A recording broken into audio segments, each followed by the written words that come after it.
ಎಲ್ರಿಗೂ ನಮಸ್ಕಾರ.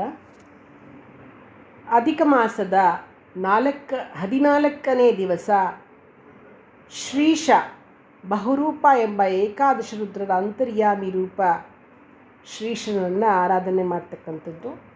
ಶ್ರೀ ಅಂದರೆ ಲಕ್ಷ್ಮಿ, ಈಶಾ ಅಂದರೆ ಪತಿ, ಒಡೆಯ ಅಂದರೆ ನಾರಾಯಣ. ಶ್ರೀಶನನ್ನು ಆರಾಧನೆ ಮಾಡ್ತಕ್ಕಂಥದ್ದು.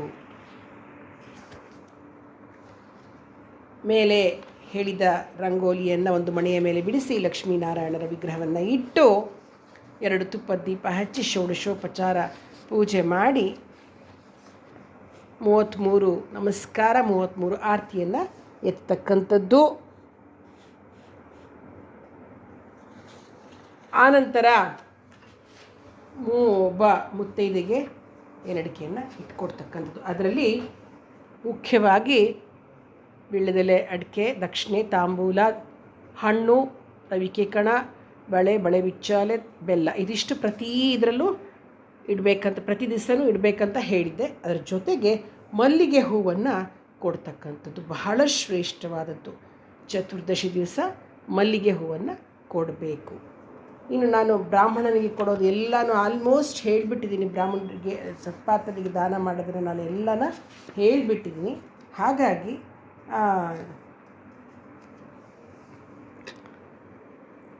ಪದೇ ಪದೇ ಕೊಡ್ತಾ ಇರ್ಬೋದು. 33 ಹಣತೆ ಅಥವಾ 33 ರೂಪಾಯಿ ದಕ್ಷಿಣೆ ಸಿಕ್ಕಿದಾಗ ಇದನ್ನೆಲ್ಲ ಮೇಲೆ ಏನು ಹೇಳಿದ್ನೋ ನಾನು ಇಷ್ಟು ದಿವಸ ಪ್ರತಿಯೊಂದೂ ದಾನ ಕೊಡ್ತಾ ಇರ್ಬೋದು. ಸಿಕ್ಕಿದ್ರೆ, ಬ್ರಾಹ್ಮಣ ಸಿಕ್ಕಿದ್ರೆ ದಾನ ಕೊಡ್ತಾ ಇರಬಹುದು.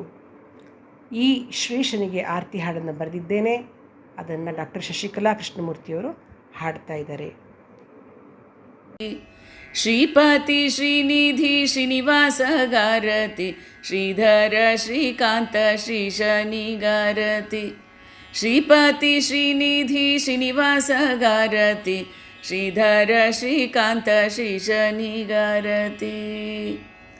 ಮಾತೆ ಲಕುಮಿಯ ಒಡೆಯನಿಗೆ, ಮೂರು ಲೋಕದ ಸ್ವಾಮಿ ದೇವಗೆ, ಮಹಾಮಹಿಮ ಕೈವಲ್ಯಪತಿಗೆ, ಮತೆಯರು ಕೈವರು ಮುತ್ತಿನ ರತಿ.